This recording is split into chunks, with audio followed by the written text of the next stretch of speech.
Good morning, this is Christy in Malaysia. For today's video, I just want to share my daily routine kapag may pasok sa school ang anak ko. Normally, ang gising ko is before 6 a.m.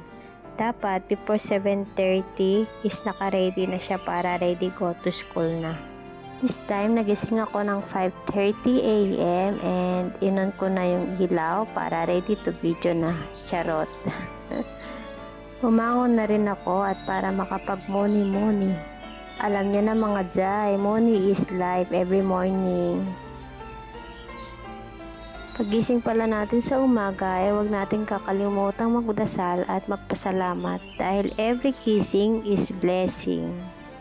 Ayos-ayos muna tayo ng damit at baka may sumilip. Inat-inat muna na may kasamang paghihikab, o diba?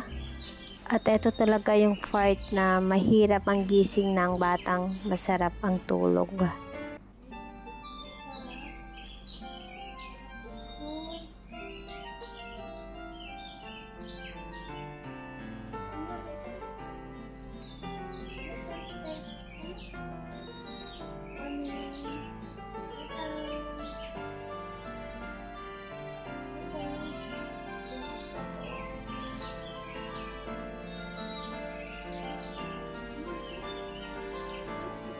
Nakailang gising ako pero tingnan nyo naman ang sarap pa rin talaga ng tulog niya.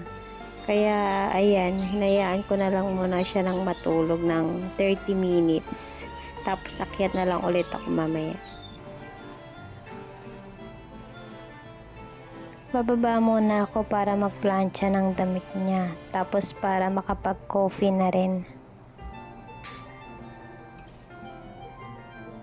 Siyempre, pagising natin sa umaga, daily routine na natin ang maghilamos ng mukha.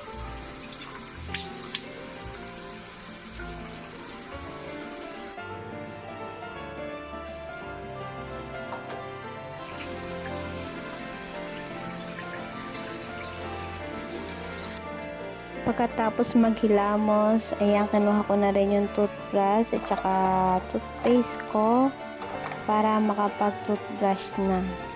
After kong mag-toothbrush, ayan, pumasok na ako sa stock room namin. Ayan, post muna. And then, kinuha ko yung damit ni Nathan. Sisimulan ko na siyang planchahin.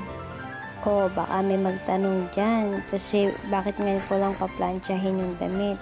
Gawin ko ba kasi nakasanayan ko na rin siya na bago pumasok si Nathan sa school, saka ko palang paplantsahin yung damit niya. Mas gusto ko kasi yung tipo na medyo nararush ako sa umaga kasi kapag ginawa ko na lahat yun sa gabi, sa umaga wala na akong gagawin. O tulala, is life na naman tayo, Zay.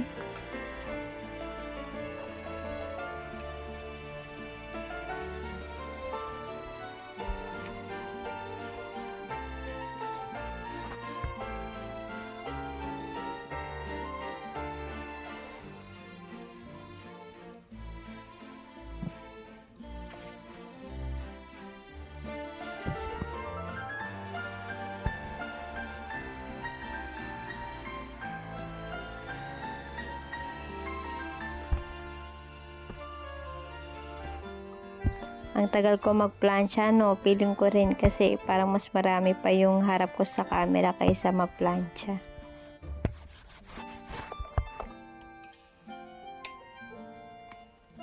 Finally, tapos na rin ako magplansya. Ayan, inayos ko na tapos isinabit ko muna doon. Tapos, ayan, kumuha muna ako ng tubig na mainit at nagtimpla ako ng Milo.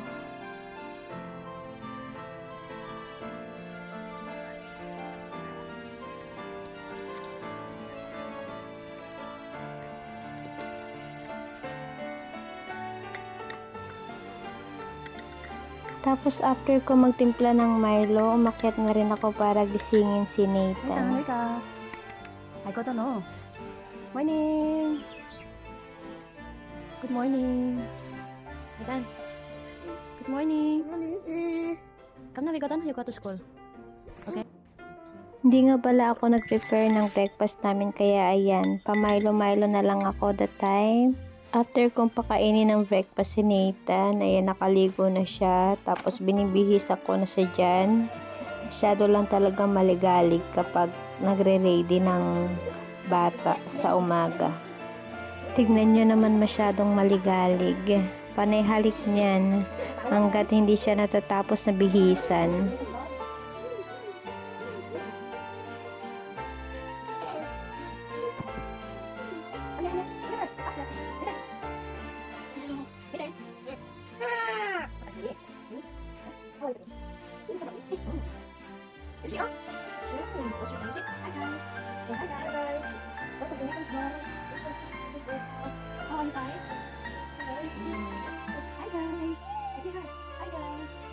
Hello guys. Kumuha lang ako ng suklay tapos tinawag ko na rin siya para suklayan. Standby na lang siya that time, waiting na lang yung daddy niya.